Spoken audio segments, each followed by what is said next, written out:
presenting a biography of Jorge Luis Borges. So, who's heard of Borges?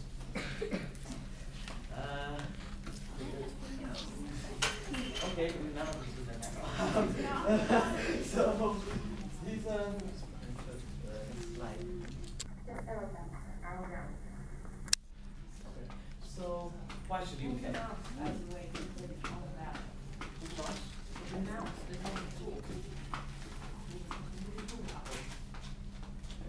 So, why should you care? Borges was considered the finest Latin American author of the 20th century, and he only wrote short stories, essays, and poems. He wrote one biography, but that was in his early years. And he uses extremely beautiful philosophical prose, and personally, he's one of my favorite writers. So that means he must be good.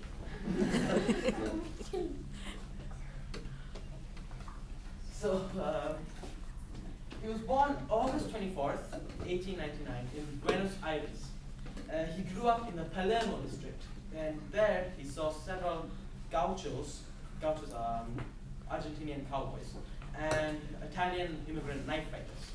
And these became significant characters in his later struggles. His father was quarter Spanish, quarter Portuguese, and half English. The English side was extremely important. It was a significant influence. Borges was very proud of it. He learned English first, then he learned Spanish, but he only wrote in Spanish.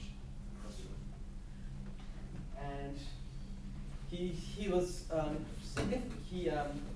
He enjoyed his father's large collection of English language books. As you can see here, if I were asked to name the chief event in my life, I should say my father's library.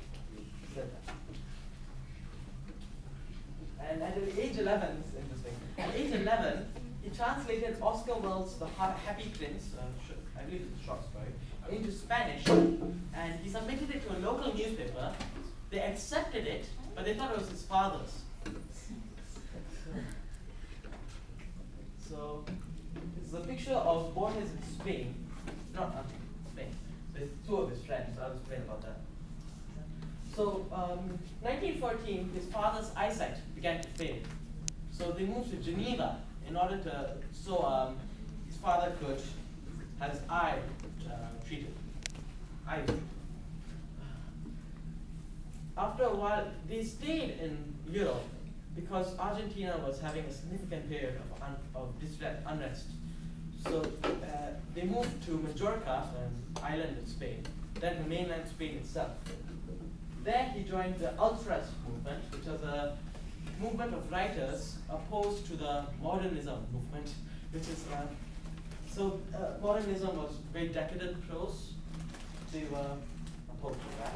And here he is with two of his Ultras friends, Victoria Ocampo, who started a magazine, a literary magazine, and Adolfo Bioy Casares, he's also a fellow Ultras poet. In 1922, he moved back to Buenos Aires and started writing more freely. He wrote Evaristo Carrillo, it's 1930, that's the only biography. It's a biography of an Argentinian poet. And he also wrote Historia Universal de la Infamia, a universal history of infamy, 1935. Short stories about criminals. This was considered one of the precursors to magic realism, or magical realism, but Borges did not continue writing this stuff. So now it's later words. This is the cover of one of this famous short story collection. So, for 9 years to support himself, he worked at a municipal library, and in 1938, is the two significant tragedies. His father died on Valentine's Day, and on Christmas Eve, he got a cut on the head, so I'll explain more. So he just got a copy of the Arabian Nights, and he was running down the stairs in the library reading it, and he smashed his head onto a windowsill, and he got a huge cut. He got infected with septicemia, and it was significant. It was a painful ordeal. In fact, he actually wrote a story called The South, where he talks about a character who has exactly the same fate. It's very metafictional sometimes. So when he recovered, he started writing in the beautiful, famously laconic writing style. And later, I'll read an essay. You can see it's really good. So some of these early stories are in fictiones, the short story version. This is more of his work. His vision started to fade later, and later he became completely blind, legally blind. But not right now, in his early 30s, it was just fading. In 1946, a dictator, Juan Perón, came to power in Argentina. Borges, who had supported the Allies in World War II, was dismissed from his post. However, his friends helped support him and got him a career as a lecturer. He also started writing essays and poems at this time. In 1955, he was reinstated to the head of the National Library, and he became a professor at the University of Buenos Aires, professor of English and American literature. Around this point, he became internationally famous with fictiones. And 1967 to 1968, he delivered the Charles Eliot Norton Lectures at Harvard, which are delivered by significant creative figures. So obviously by this time, he was considered extremely important.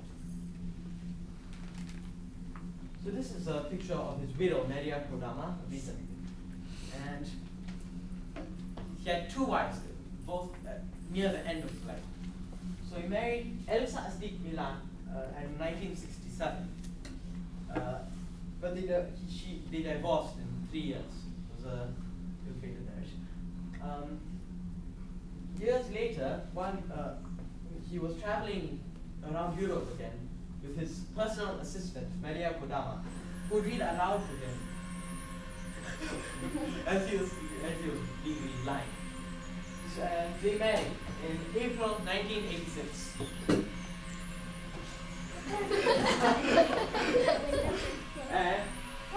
However, this marriage was not to last. In June 14, 1986, in June 14, 1986, Borges died of liver cancer at age 86 in Geneva. Just clear the sources. And to end, I will just read one of his essays. Borges and I. This is translated by Andrew Hurley. It's Borges, the other one, that things happen to. I walk through Buenos Aires, and I pause, mechanically now, perhaps, to gaze at the arch of an entryway and its inner door. News of Borges reaches me by name, or I see his name on a list of academics, or in some biographical dictionaries. My taste runs to hourglasses, maps, 18th century typefaces, etymologies, the taste of coffee, and the prose of Robert Louis Stevenson. Borges shares those preferences, but in a vain sort of way that turns them into the accoutrements of an actor. It would be an exaggeration to say that our relationship is hostile. I allow myself to live, so that Borges can spin out his literature, and that literature is my justification. I willingly admit that he has written a number of sound pages, but those pages will not save me, perhaps because the good in them no longer belongs to any individual, not even to that other man, but rather to language itself, or to tradition. Beyond that, I am doomed, utterly and inevitably, to oblivion, and fleeting moments will be all of me that survives in that other man. Little by little, I have been turning everything over to him, though I know the perverse way he has of distorting and magnifying everything. Spinoza believed that all things wish to be going on being what they are. Stone wishes eternally to be stone, and tiger to be tiger. I shall endure in Borges, not in myself, if indeed I am anybody at all. But I recognize myself less in his book than in many others, or in the tedious strumming of a guitar. Years ago I tried to free myself from him, and I moved on from the mythologies of the slums and outskirts of the city to games with time and infinity. But those games belong to Borges now, and I shall have to think up other things. So my life is a point, counterpoint, kind of fugue in a falling away. And everything winds up being lost to me, and everything falls into oblivion, or into the hand of the other man. I am not sure which of us it is that's writing this page. Are there any questions?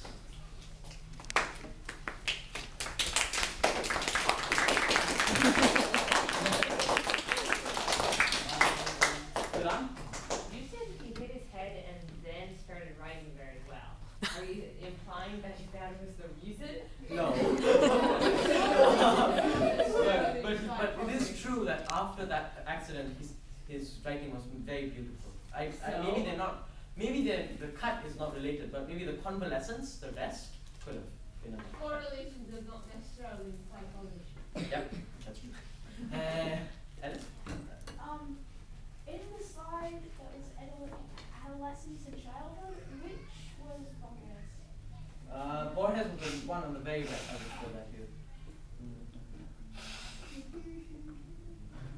Okay, so There you go. That's Borges. okay. That's Borges. That's Adolf Boy Cassius, and that's Victoria Ocampo. Anybody else? Ah, yes. Where is Geneva? Geneva's in Switzerland. Oh, yeah. Do you know if he's any relation to it's pronounced Borges here, but Borges Ranch in this area, in the Walnut Creek area? I've actually never heard of that. Okay. I wouldn't know. I don't think he spent some time in America, but he lived almost always in Argentina or Europe. Oh, and if anybody wants to know what the background to that, any questions slide was. This is the background for one of his short stories was published as a short book, I believe. It's called The Library of Babel. It's actually very interesting. It's about a massive library composed of every possible combination of 210 pages of 40 lines of 80 characters. So it's actually strangely compelling. It sounds boring, but it's not. And this is a cover. Yes, yeah. Britta? I have two. Sure. Well, this second one is a loaded question. First one is, does anyone know when he hit his head? He hit his head. I think I wrote it down. You can just check online. I forgot to do it. Let's see. 1938. Christmas Eve. Yes? And Oh, sorry. Wait. Yeah. the second one, but it doesn't really the question. I was thinking the Library of Babel website. Sorry? I was thinking the Library of Babel website. Yeah, that was inspired by so. Yes, Nina? Actually, some people really made the library of Babel. They used Yeah, that. that's what he was talking about. That was what he was talking about. And someone really made it. Really? Yeah, that's what he was talking about, every collection, right? They're really made. Like IRL? Yeah. Oh. So not really the idea is you use an algorithm and give it a key and it will generate a string. Yeah, I think that's what he means by the Babel website, but yeah, I actually checked that website out. It's a very interesting website. Mom? So I have two questions. Firstly, would you recommend Borges to everyone? And secondly, which of his books would you recommend? She just asked that for the this.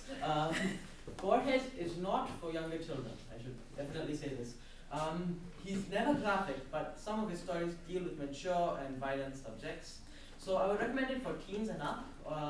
If you trust your kid, you can of course give it to them. And for the second question, I would recommend Fictiones and the Book of Sand more highly than the Aleph. This is the Aleph. One is called Fictiones, Ficciones. That's by Anthony Carrigan. That's very good.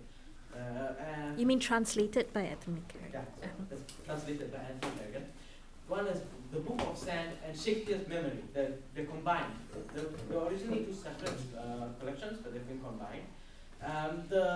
The Penguin Classics version is pretty good because it's got all of them. But so I recommend that. And yeah, I would recommend those more highly. Also, I just got Dr. Brody's report. I haven't read it yet, so I might let you know next time whether that's a good collection. Yes.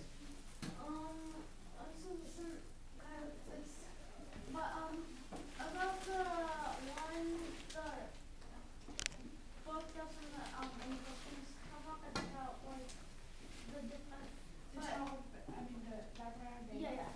But if you could estimate what percentage of those books would actually be an actual comeback. No, how do you know that? You need to know. You need to do a complicated computation. Yeah, but if you could just estimate. Just estimate. Yeah. What was the question, sorry? How many of the books in the Library of Babel, Library of Babel, makes sense? Oh. I would not know. I could do a calculation for you by the next presentation date, but I can't tell you off the bat. And let's see, there's one more question.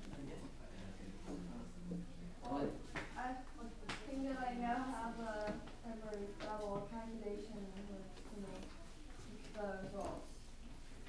No, I was talking about a different calculation. Were you talking about the calculation used to generate each book? Yeah. Oh, I was talking about something different. He was asking how many books make sense. So I could do a rough estimate. I have to do a rough estimate. It takes the y number, it puts it through a algorithm, converts it to base 10, and it converts the base 29, and so all the way from the alphabet with the space, the comma, and the period. That's right. This is a different. So do you have another question?